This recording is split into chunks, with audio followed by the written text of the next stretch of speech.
और यहां से सीधा राज्यसभा आपको लेकर चलते हैं। जेपी नड्डा क्या कुछ कह रहे हैं, सुनवाते हैं हमको।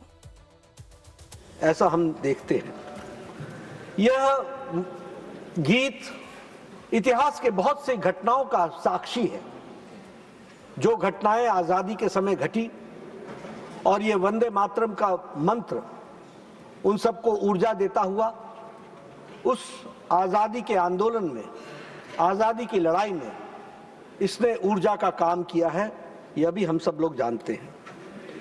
वंदे मातरम एक मंत्र है, एक ऊर्जा है, एक प्रण है, एक संकल्प है। ये मां भारती की साधना है, ये मां भारती की सेवा है, और ये मां भारती की आराधना है। वंदे मातरम से जो भाव पैदा होते हैं, वह भाव, जो इमोशंस पैदा होते हैं, it is difficult to comprehend in words. उसे शब्दों में बांधना बहुत कठिन है।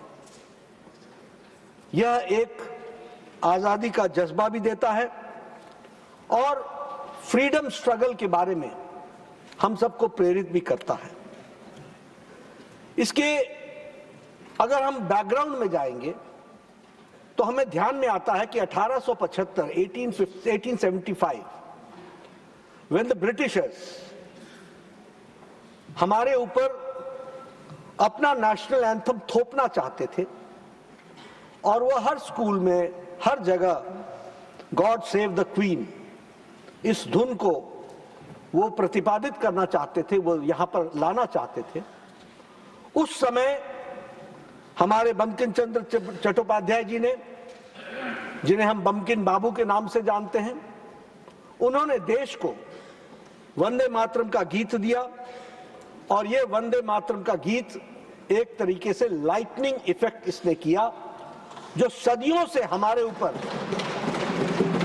हमारी संस्कृति पर, हमारी आजादी पर जो कुठाराघात किया जा रहा था, उसको जागृत करने का काम किया। तो इस वंदे मातरम गीत ने किया, यह हमको ध्यान रखना चाहिए। और ये 1882 में ये आनंद मठ में जोड़ दिया गया, और जैसा मैंने कहा कि इसका लाइटनिंग इफेक्ट रहा। वंदे मातरम के गीत कोई राजनीतिक भूमि की लड़ाई नहीं थी, वह लड़ाई गुलामी से मुक्ति पाने की लड़ाई थी, और उसके साथ साथ वह जो हमारे दिलों में 1000 साल से गुलामी का जो दबाव हमारे ऊपर था, उससे निकल करके मुक्ति पाने की आशा का किरण थी। यह इस गीत से हमको संबोधित होता है, प्रतिपादित होता है। और बंकिम चंद्र जी ने ये गीत तब लिखा जब अंग्रेजों ने यह रिवायत बना ली थी कि भारत की संस्कृति को हर तरीके से तोड़ा जाए, उस पर घात किया जाए, और संस्कृति को डिमीन किया जाए, उसको नीचा दिखाया जाए, ताकि भारतीयों के मन में स्व की भावना को कुंठित करने में वह सहयोगी बने। और ऐसे समय में बंकिम चंद्र जी ने कहा, यह भारत देश, यह ज्ञान और समृद्धि की देवी है, भारत माता, यह ज्ञान और समृद्धि की देवी है। उन्होंने मां लक्ष्मी से, मां दुर्गा से, मां सरस्वती से, यानी शक्ति, धन धान्य और विद्या, इसकी दायिनी है।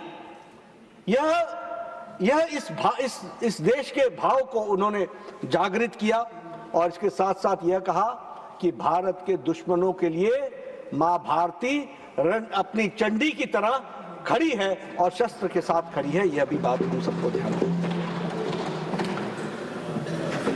यह मंत्र इतना कारगर सिद्ध हुआ कि ब्रिटिशर्स ने इस गीत को बैन कर दिया, और यहां तक हो गया कि वंदे मातरम गाया जाएगा या वंदे मातरम का स्लोगन लगाया जाएगा तो उसके जेल के शिक्षकों के पीछे भेज दिया जाएगा। और इसको एक नहीं, इसके अनेकों उदाहरण हम सबको देखने को मिलते हैं।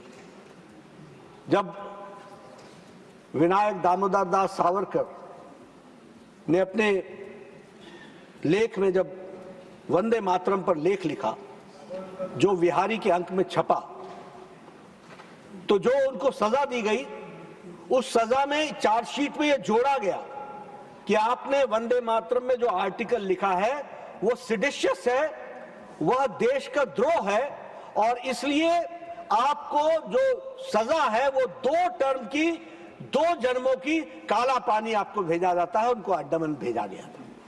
यानी वंदे मातरम से ब्रिटिश कितने घबराते थे, कितने चिंतित होते थे, क्योंकि उनको मालूम था कि ये लाइटनिंग इफेक्ट दे रहा है, ये करोड़ों लोगों को जगा रहा है, ये करोड़ों लोगों में स्व की भावना प्रेरित कर रहा है। उसी तरीके से जब श्री अरबिंदो ने लगभग 6 आर्टिकल्स इस पर लिखे, 7 आर्टिकल्स लिखे, तो वंदे मातरम पर वो हिंदू प्रकाश में प्रकाशित हुआ, तो श्री अरबिंदो को भी अरेस्ट किया गया और बाद में वो पुडुचेरी चले गए, वो भी हम सबको मालूम है। वंदे मातरम का सिर्फ उत्तर भारत में, मध्य भारत में ही प्रभाव था या पूर्वी भारत में प्रभाव था, ऐसा नहीं। इसकी आवाज और इसकी गूंज साउथ में तमिलनाडु तक भी पहुंची, यह भी हम सबको ध्यान में रखना चाहिए। वहां भी जब तमिलनाडु में कोरल मिल्स में, टुटीकोरिन में जब आंदोलन हुआ, तो उसका भी स्वर वंदे मातरम से था, यह भी हमको ध्यान में रखना चाहिए। उसी तरीके से तिरुनेलवेली तमिलनाडु, वहां भी जब जनता के साथ आघात हुआ तो उसके आंदोलन में उस समय वंदे मातरम का गीत गाया गया। और हम सब जानते हैं कि खुदीराम बोस जब फांसी के फंदे पर चढ़े तो अंतिम शब्द उनका था वंदे मातरम।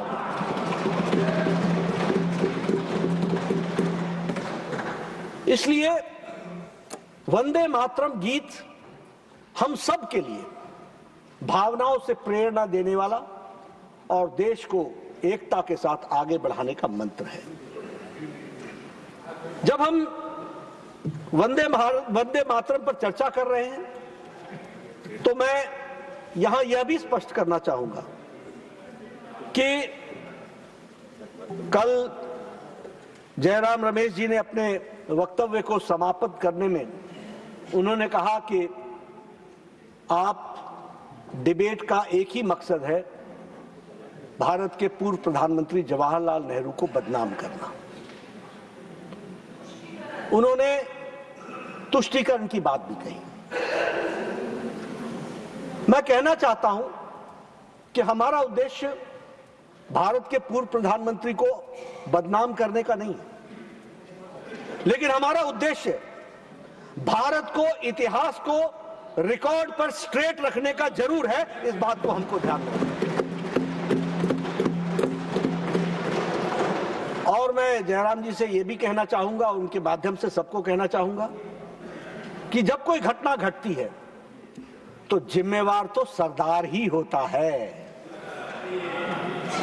कांग्रेस पार्टी और कांग्रेस पार्टी के चलते चलने वाली सरकार के सरदार जवाहरलाल नेहरू ही थे और ये जिम्मेवारी लेनी भी चाहिए। जब आपको खुशी हो तो आप उसका श्रेय लें, जब आप मुसीबत में आए तो आप श्रेय बदल डालें और आप कहें कि इसके लिए तो ये भी जिम्मेवार थे, ये भी जिम्मेवार थे, ये भी जिम्मेवार थे। ये जो आपको सूट करता है तो नेहरूवियन एज हो जाता है। सर तब कांग्रेस की सरकार थी, कांग्रेस की सरकार नहीं थी तो नेहरूवियन एज, मैं कांग्रेस की सरकार के समय की बात करूंगा। आप आगे